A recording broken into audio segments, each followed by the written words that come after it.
haven't been waiting for a response. I've actually been waiting for validation, you know? I've been waiting for somebody to say, you know, you've got great writing capability, what you've got to offer is brilliant, you matter, your story matters, your journey matters, these other women's stories who were within this book, their stories matter. So what I started to do, I started to just like buy and sell domain names when the internet was like literally you had to plug it into your wall. Do you remember that? Yeah.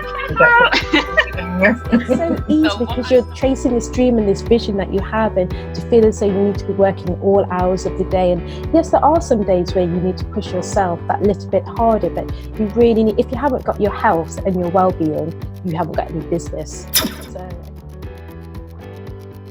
Hello and welcome back to another episode of She's the Boss Female Entrepreneur Stories, where I interview phenomenal women in business at all different stages of their entrepreneurial careers, and actually from a variety of different places in both the UK and beyond. If you haven't already done so, make sure that you click that subscribe button so that you're the first to know when I release a new video. Today, I am joined by Lucywithawhy, Personal Brand Provocateur. Hi, Lucy. Thank you so much for joining me today. Hey, hello there, Daniela. It is a pleasure to be on your series. Thank you for inviting me. So, what is a personal brand provocateur? I love the sound of that. Oh, well, I'm really glad you asked that. It certainly stirs up a couple of connotations for sure, doesn't it? Mm-hmm. The personal brand provocateur alias is all about me embracing myself as a personal brand, and also adding the main, I suppose, source of my brand, which is being really provocative. And so I wanted to merge those two together to create an alias that was quite standout and really showed from the off exactly what it would be like working with me. Mm-hmm. And for people that work with you, what is it that you provide for them? Cool. So essentially, I'm a marketer and a copywriter. I specialise mainly in personal brands. So that's people who are the face of their businesses, usually service-based businesses. And I help them bring out their personalities through the way they write, through the way that they talk about themselves, how they network, the marketing that they put out there, the whole shebang, on and offline personal branding. That's my speciality. And what led you down that path? Well, good question. It took a while for me to get to this point. I did start my business, Lucywithawhy, 2 years ago, and I was focusing on social enterprises and the third sector. However, as much as I loved working with the clients, I realised that I was really stifling who I really was and what I really wanted to showcase, and that provocative element. Mm-hmm. So I decided that it was probably a good time to just come out as myself and really look at not trying to change people, but change the people that I wanted to work with, because I knew that they would resonate more. And what was so it's quite a recent business that you started. What were you doing prior to that? And how did you transition from what you was doing then to what you're doing now? Okay, so I worked my way up to a marketing director, and that was my last role in a small marketing agency. And as much as I loved it, there was lots of great stuff about it. I think that it's always better whenever you can, when you can just fly the coop and really embrace what you want to do in your own style and work with your own tribe. So I left that job. My husband and I got married, went traveling for 3 and a bit months. And I was hoping somewhere along the line that I would have an epiphany moment on a beach somewhere, that I would know what it was I wanted to do. But it never came. Other than a lot of hangovers, it never actually came. So we got back, and I was sat on my kitchen table. I just started thinking of puns.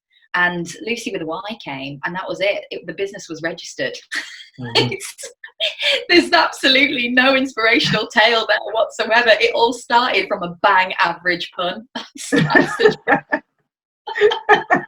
I love that. No, but sometimes that's all you need, right? So it works out differently for different people, and I think that's a good a story as any, really.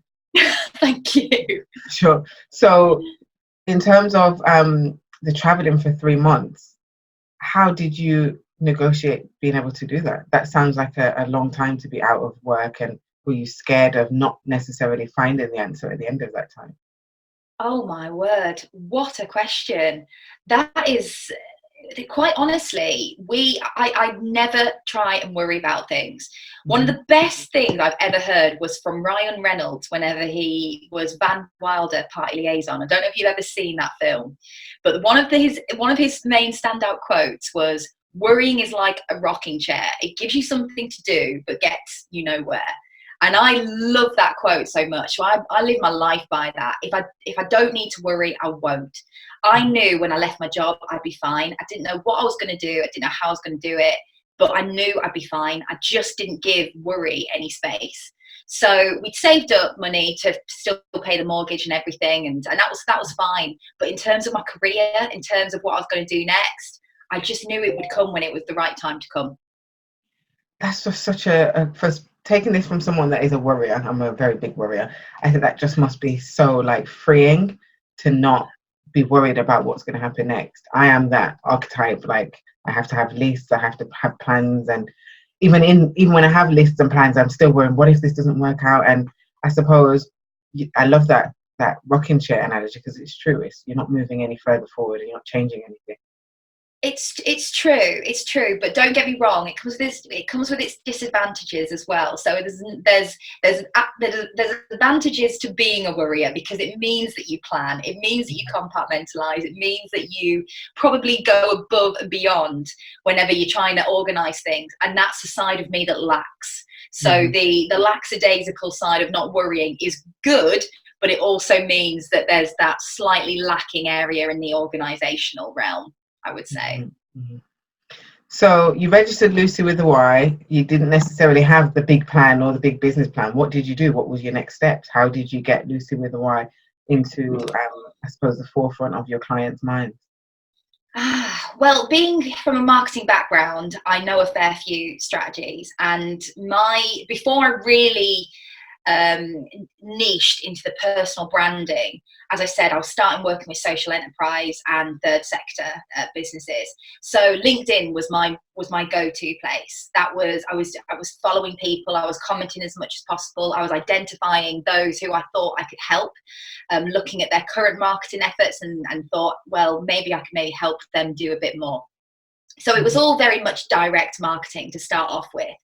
And I did direct mail, I was networking a lot, but it was all understanding who I wanted to work with first. That came first, the market, then the message, then the media. And how did you get your first client then? Was it through a networking opportunity, or did you send a LinkedIn message? And how long did it take? And I asked this question because I work with a lot of startups who are like, when am I going to get my first client? How long is this going to take? How long did it take for you to get there?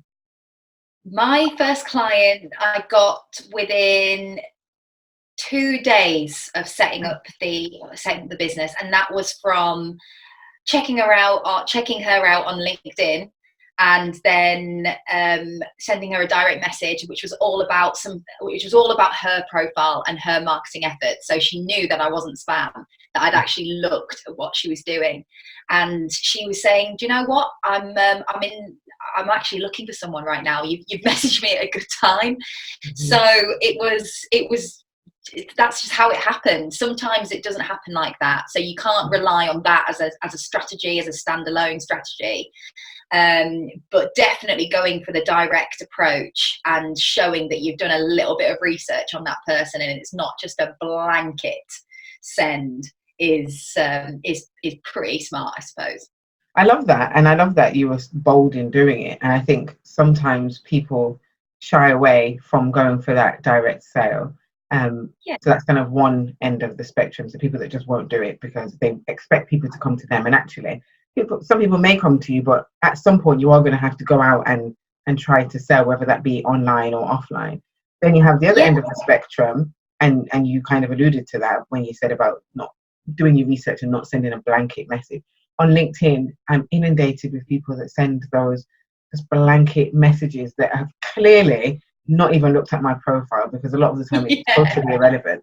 And you made a really good point in the fact of you saying you researched first and made sure that you was addressing things that were related to her specifically?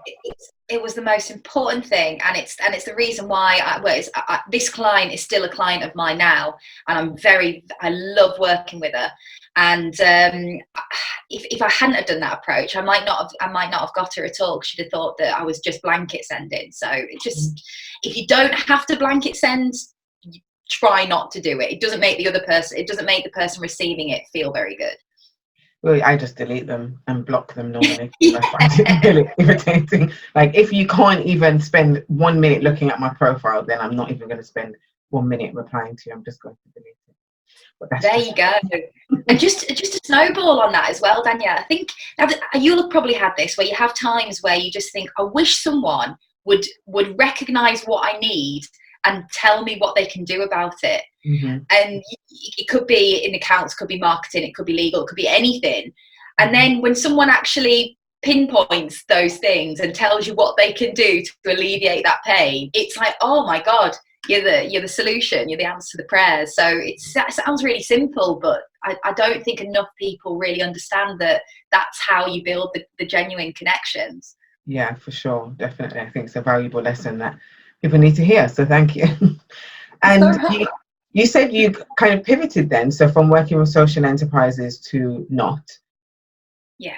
Whilst working with the social enterprises, obviously, well, not obviously, I used to run a social enterprise, and I know a lot of the challenges that social enterprises face. But I also, I have a passion to work with social enterprises, although I don't target them specifically. And that's because I have a desire to help people that are doing good. And I assume you had that same desire, and that's why you went down that road.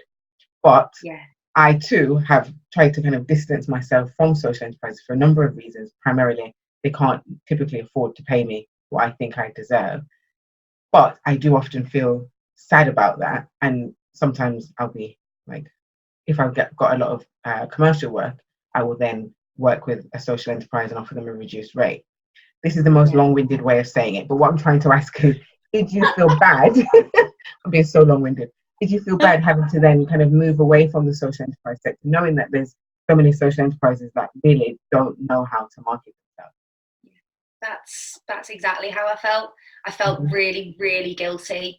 I started off offering 6 free hours of marketing consultancy to a charity, and I realised very quickly that I wasn't going to make anything commercially out of that. That it was nice to do, but they became reliant on me doing it, and I couldn't scale. I couldn't do anything from that. So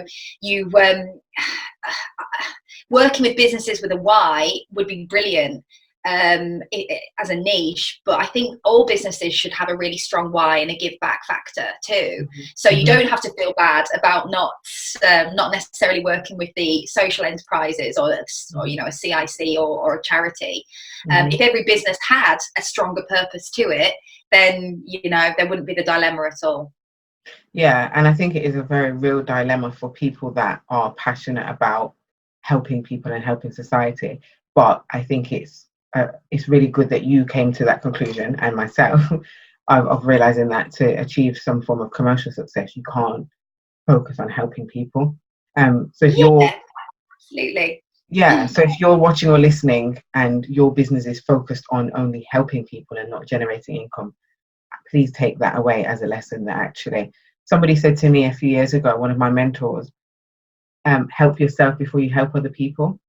And that's really stuck in my head. And actually, I suppose you came to that same process or the same realization that I can keep working here, but I need to pay the bills. The mortgage has to be paid. Yeah, and quite honestly, Danielle, I think I would never say no to working with a social enterprise, but I'm not just putting myself in that box. So whereas all of my branding, all of my messaging was social enterprise, because I wanted to be the expert in social enterprise marketing and copywriting. I think that what I tend to do now is I'm hoping by the power of osmosis that if a social enterprise stumbled across my stuff or saw my stuff, then they would see the messages that I'm putting out and resonate with them, social enterprise or not, you know. So it's one of those. Yeah, no, I think it's important to discuss, and I'm not being anti-social enterprise, because I love social enterprises, but your business model, your business model, you can't have a sustainable business model by working with companies that don't have sustainable business models and can't afford to pay you. Absolutely. Yeah. That doesn't mean you can't offer free services or what do you call it, pro bono stuff. Yeah. So moving on, I don't want to get stuck in social enterprise land, but how have you, obviously I've seen a lot of the stuff that you've done online, and I've heard about stuff you've done offline, and you've really built a strong personal brand as this brand provocateur.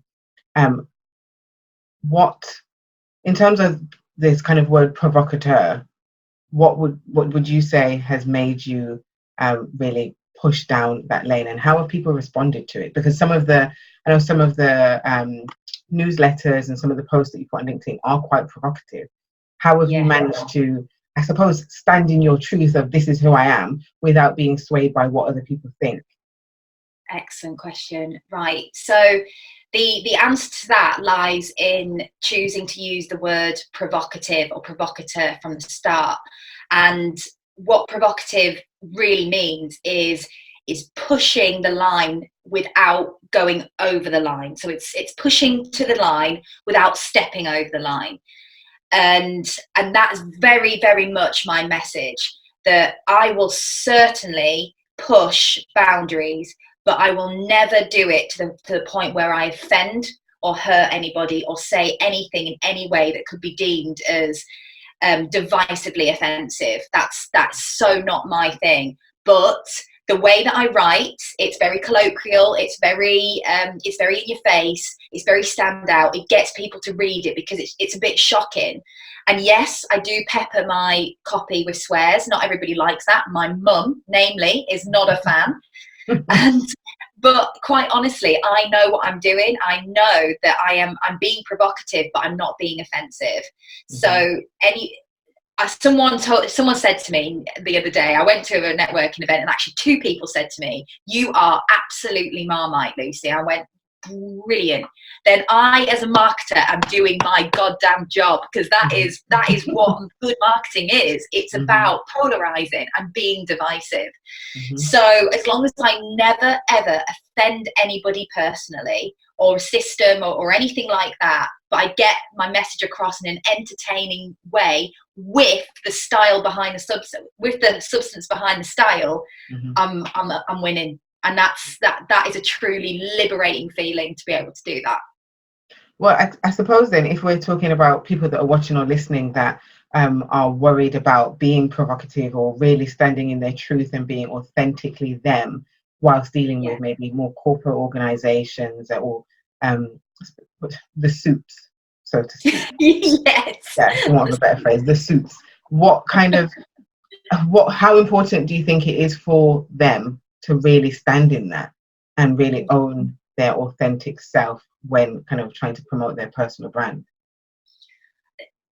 If you're not up for embracing your own style of personality, then you should steer away from putting yourself in the forefront of your marketing.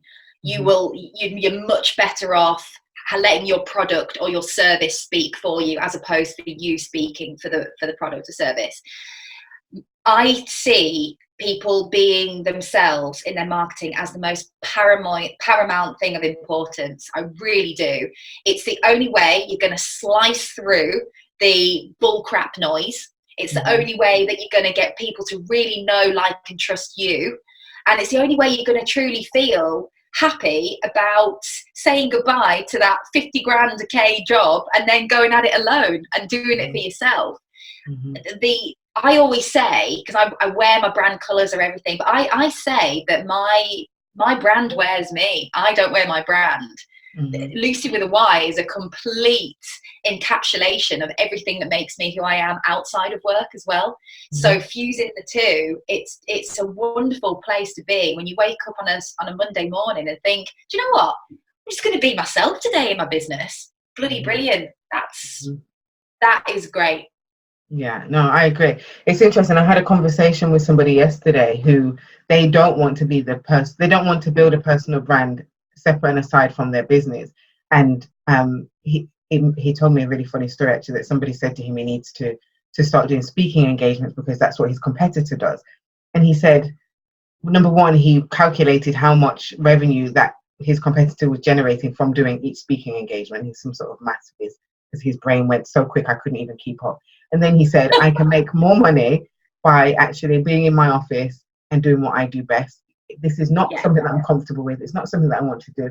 It doesn't resonate with me, so I'm just not going to do it. And I think that kind of goes on what you said. Being authentically you can also mean not pushing yourself to the forefront of your brand if it's not something that you're comfortable with. Yeah, absolutely. So interesting enough, so I've got a new client who has said, I do not want to do Facebook Lives. Do not make me stand in front of a camera and do anything that I have to learn a script or whatever. I said, well, why would I do that? Because you'd be absolutely shocking, and that would turn your audience completely off. There's no way I'd get you to do that. So you're right. What I start with is a personality test. So I'm really into the Myers-Briggs personality tests, and I know then what type of person I'm dealing with, whether you're an introvert, whether you're an extrovert. There's 16 different types of personalities, and every one of them has a marketing strategy attached to it, which is brilliant. And if you're the type of person that would thrive on stage, then without a doubt, that is where we will be taking you. But if you're someone who would thrive in blogging or being behind the camera or whatever, then that's what you do. There's no right way. It's just, as you said, it's about being authentic. Yeah, I think that's so important, because this kind of the social media personality has become a really big thing at the moment. And I think that I've come across quite a few different people that said, look, I need to build a personal brand. I need to be out there on social media. But actually, if it's not something you're comfortable with, why? Because as you said, you're just going to turn people off. People can see through it. And especially with people kind of like Gary V and this kind of loud and brash personality, which works for him. People are trying to emulate that, but it's not natural to them, and you can see that it's not natural to them. You can see it, and it's a feeling, isn't it? And you can absolutely tell who is trying to imitate and who's being the real thing. You know, people aren't stupid, for God's sake. You can sense this stuff. So yeah, you're right. So marketing is obviously your thing. What in business isn't your thing? What have you struggled with? Oh, right. Where the hell do I begin? Okay. I am so scatterbrained. It is untrue. Your typical high-level creative. I'm flooded daily with ideas, and I'm always trying to implement them all at once without focusing on one thing. That is my biggest problem: structure and organization, which lends itself to a few little niggles in other areas. So it's certainly something that I am needing to and wanting to and am improving upon. The organisation side. So when we started this conversation and you said about how the worry leads you into over planning and doing things structured, I think that's great, because I think that is a really great skill to have, and one I wish that I could have myself. Don't be fooled. One of the reasons I worry and why I have to do that is because I'm probably the most disorganized person ever. So I have to have all of these things around me, because if I don't, it all goes to pot. Case in point, we have had this interview booked. I'd had an interview this morning, and I literally have been sat here typing away and doing my work, and then saw the reminder pop up on the screen at 1:15 saying interview with Lucy. And I was like, oh my gosh.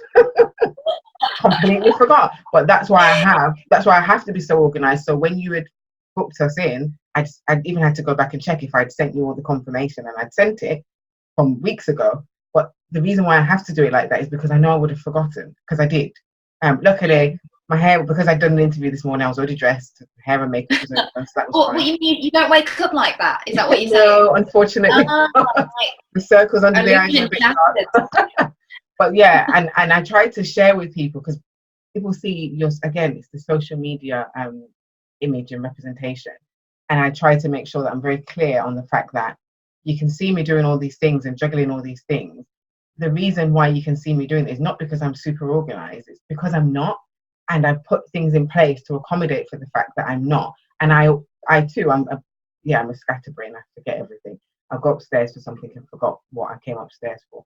I am that person, but that's why I have, like, even behind this screen, there's 4 to-do list boards, whiteboards. I've got a whiteboard, paper on the wall, another one on the other wall, and there's one in my living room. Because without those things, my life would just fall to pieces. Well, can I be honest, Danielle? Do you know what I'm looking at right now? And the thing that I look at every single day that keeps me in check, it's this. It's a pair of squidgy boobs.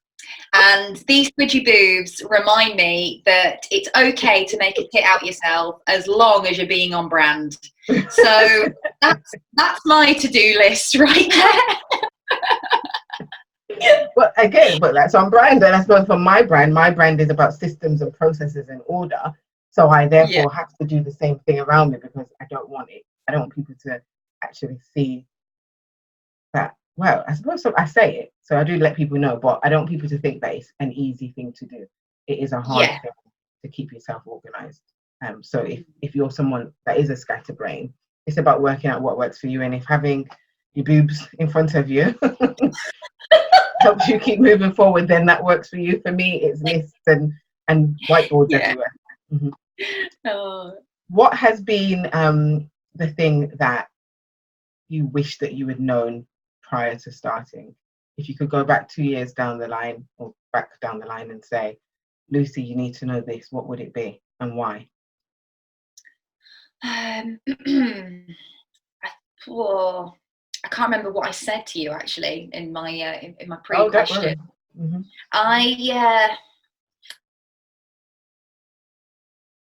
I think I would say that it's okay to know that you're going to have really bad times, really bad periods, and that is completely normal.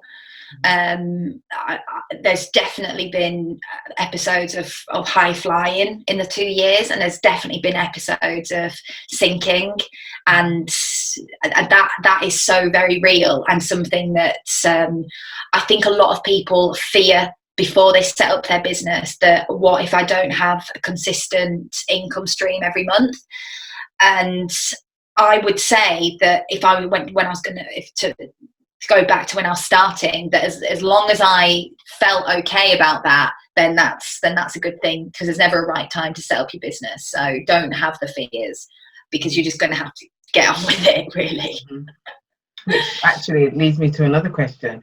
How do you keep pushing when you go through those dark times? Because I think you're more than correct. There's a lot of people that are sitting at home, probably watching or listening, that are not starting business because they're so scared of those dark times. So how do you go through those dark times and come out on the other end without giving up? I remember how fortunate I am to be in this position. Number one, I remember what I'm about as a brand, about being unapologetic and inexcusably me. So I will write about it, I will blog about it, I will show that there's the dark sides to my audience as well, to make it not look like I'm always okay. Mm-hmm. But I don't worry. That's the thing. I do not allow that worry space in my head, because I believe that attracts more of that bad thing. Mm-hmm. So I will embrace it, but then I will put it to one side and just get back on. I'll start looking at my client list, or I'll start looking at my prospecting list and go through that again. There's always money to be made. Mm-hmm. And there's always people you can help. It's about just it's about answering people's pain with the right solution. And it's always going to be there. So just not worry, and remember what the hell you're about, and it'll totally ground you. What, going from the past now to the future, what are your kind of biggest aspirations for your business? Okay, so I haven't even announced this one yet, so you are getting a little bit of world exclusive. She says to the 3 people that probably follow me. So my husband and I are moving back home to our beloved county of North Yorkshire at this Christmas. We've been down in the West Mids for 7 years, and we want to be back closer to family. So I am shifting my sassy ass back up into the rolling hills of North Yorkshire. We are, we're going back home. So my big thing is about re-establishing myself and being so much more proactive with creating content that people can consume and learn from, and creating tribes of provocateurs who want to showcase their own unique personality in their personal brand, and really become the champion of personal branding. I'm not a graphic designer, I'm not a web developer, I haven't got those skills, but I've got the strategy, the nous, and the copywriting, and I believe those things combined can really help people. So it's about creating more of a bigger tribe of people willing to embrace their personal brands. There's always Canva. If you're not a graphic designer, Canva is the best. Oh my good God, yes, I live on Canva. It is marvelous. It is Fantastical. And it's interesting because this week I'm trying to finish my book by December, and one of the things, yes, well overdue, but I've been spending a lot of time kind of looking at where I'm at versus where I was when I started the book. And interestingly, weekend just gone, I was on a radio show, and on Saturday and on the Friday, I was speaking at an event, and this Friday I'm going to be doing a photo shoot for a magazine. And I'm going to make the point again. I don't know why I'm being so long-winded today, but it's interesting because 4 years ago I had my daughter. I sold my old business and was kind of at ground zero, and I had to kind of restart my whole kind of personal brand and my business journey. And this week I've really been at a point where I thought I've actually done it. I'm on the radio, I'm going in a magazine, I'm being hired to do speaking engagements. I've actually built back. So you saying, I'm getting to the point now, you saying that you're going back home and you're going to have to kind of start that process again, it made me think that actually once you've worked out how to do it in one place, I think it's going to be very easy for you to pick it up and just move it and still achieve what you need to do in another place. I totally and utterly agree, and that's why I'm not worrying about it. I'm really, really excited because I know that it will be fine. And you know, it's funny, Daniela, because I remember the first time I met you, and you told me that the moment you got your award for Entrepreneur of the Year, you were riddled with imposter syndrome. I remember you saying that. You were thinking, why the hell have I got this? You know. And I remember that so vividly. And you know, you're always going to have bouts of the imposter syndrome. You're always going to do that. You know, that's always going to kind of pepper your thinking in some ways. But I think believing in it and looking what you've got, and looking what you've achieved so far, is just enough to propel you further. And it's a great way to be. Definitely. Who supports you? So I know that they always say, it's such a cliche statement, but so true, that entrepreneurship is a really lonely road and it's a lonely journey. Who is in your support system? Who do you look to when you're going through kind of, you know, maybe if you do have moments of uncertainty, who is your support system? Without a doubt, my husband. He's polar opposite from me. He's a recruitment manager. He's works for a big Forbes 500 company. He's corporate all over, and I am so totally non-corporate all over, which is quite a nice fusion. And his opinion and his perspective on things that I'm doing is really, really good, and his support on what I'm doing is really, really good. And without him, he believed that I would be able to make the money back that I was making whilst I was in full-time employment. He believed it, and so he supported me through that. If he hadn't, I might have thought, actually, I can't do this. So without a doubt, it's him. I love that. I shared a post a couple of months ago, and it said one of the most important things a female entrepreneur can do is marry the right person. And a couple of people messaged me saying that's so sexist. And actually, I don't think that it is, because similarly to yourself, one of my greatest supporters, well, the greatest supporter is my husband. And actually, if we had made choices to marry people that weren't supportive of what we were doing, can you imagine how much of an impact, negative impact that would have on our entrepreneurial aspirations? So much, because and it feeds back to personal branding, love. You are your brand. So if things aren't right at home, you're going to struggle to show up as yourself in your brand. And I know to scale and everything, I understand that there are drawbacks to being the face of your business. I totally get that, but that's not what I'm about. I think that having that support network and having Matt by my side, just being there saying, do you know what, Luce, I saw your post today, made me laugh, and a few people from my office saw it as well, and it made them laugh. I'm like, brilliant, then thank you for that validation, because you're right, it is bloody lonely. So just having the support, the validation, those two things, I think, can just help anyone soar. Totally soar. And if I'm incorrect, let me know, but I spend a lot of time in isolation working in here on my own. Is that a way that you work a lot as well? Yeah, I mean, I've got my on-brand haven that I'm in, that I like to pepper with profanities all around the walls, just to remind me that it's okay to let out the odd swear. And I love getting out. Networking is my thing. I love being around. I'm completely 50-50, extrovert, introvert, totally down the middle. So I need that time out and I need that time in. Switching up the scenery, getting my bag and going to a nice hotel to work for the afternoon. Those are the things that make it worthwhile, I think. Not just being cooped, but switching up your scenery as well. Well, you answered the question before I asked it, because I was going to say, what are some of the techniques you use to kind of combat that isolation? I personally like being on my own, so I just stay in here like a hermit. Yeah. But I know that for some people, especially starting out, and going from working in a busy office environment to then going to being on their own, they can find it quite challenging to be in isolation. So I suppose, yeah, you kind of answered it by saying getting out and networking and stuff. So totally. You obviously said you love networking, etc. A question that I would like to ask: do you have a technique for identifying people in the room that you should be speaking to? Because this is something that a lot of clients ask me as well. Like, if I'm networking, I don't want to end up spending loads of time speaking to people that are not interested.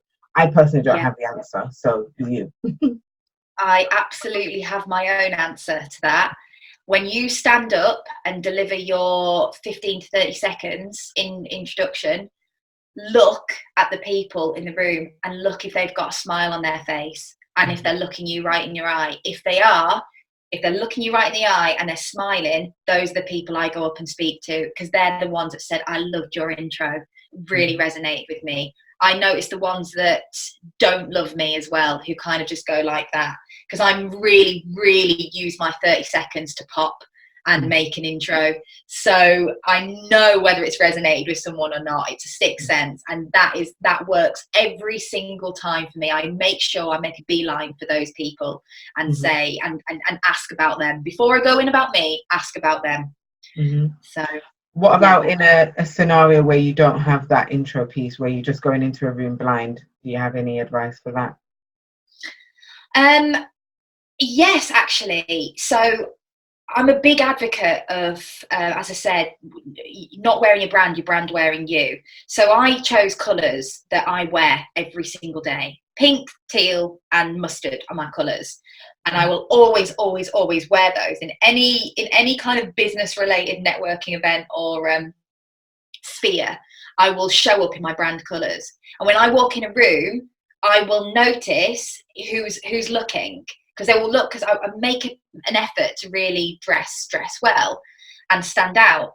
So that's how I know. You just gauge by people's reaction when you walk into the room, having a smile on your face, them smiling back. It's a body language thing. It's an emotional intelligence, intuitive thing.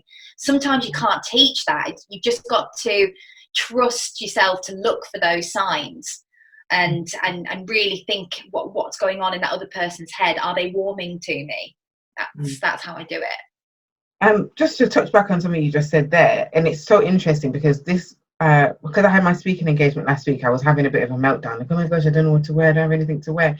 And in the end, I found something to wear, and it made me start to think, actually, the more I'm doing these speaking engagements, I probably need to spend some time working out what my kind of brand style is.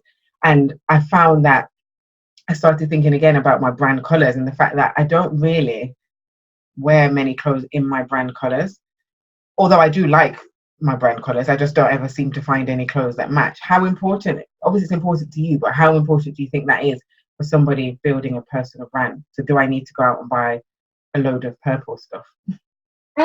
Right. I would never say to anyone, you must do this, you must do that, because it's again, it's all relative to what makes them pop as a person. My personal journey has been improved by showing up wearing my brand colours, because people recognise me. And not saying that I'm recognised everywhere I go, not one bit, but when I'm in the right social situations, in a networking environment, people recognise that it's Lucy with a Y. That's Lucy with a Y there, because they recognise the colours. And that's good. I'm only saying that because I've got that feedback that you always wear your brand colours, Lucy. I'm like, yeah, I do it deliberately. Of course I do. But not because I'm wearing my brand, again, because my brand is wearing me. I've chosen the colours that I loved wearing even before I set up the business. So it's something to play with, I would say, and see if it does work for you. But it's certainly not I wouldn't say it's a must. No, it's just interesting because I have been thinking about it, and especially when I was trying to find something to wear, I was like, what is my actual brand style? Because, and funny enough, at the point that I stood in the middle of the bullring panicking and asked myself that question, within 5 minutes I found something to wear, because I worked out in my head, I like to look like this, these things suit me, this kind of matches with kind of my brand persona, let me go and get something like that. It wasn't the same colour, which then led me afterwards to start thinking about that. But whilst I don't think I don't dress in brand colours, I think I've perfected the brand style. Yeah. But I will be looking for more purple clothes moving forward. So if you and I will be looking out for you wearing them. Do, yeah. Well, if you see anything in the shops, please do let me know. Dark purple is what I'm really trying to wear more going into the new year. So going into the final portion of the interview, 3 pieces of advice that you would give to somebody who wanted to start out in business. What would you tell them that they need to know? Right. First up, there's never going to be a right time. Never, ever going to be a right time. So if you've got that niggle, if you've got that bit of desire to do it, do it. You're never going to be ready. The ducks aren't always going to be in the row. So that's the number 1. Number 2 is think about your personal brand. Even if you're not selling your services that you yourself are delivering, even if you're selling tampons, right? That you, person, are selling the tampons. So creating a personal brand around your personality is so important. LinkedIn, without a doubt, is the platform where having that personal brand, I think, is the most important thing, because it's not so much the business that stands out, it's the person. I think I made that clear.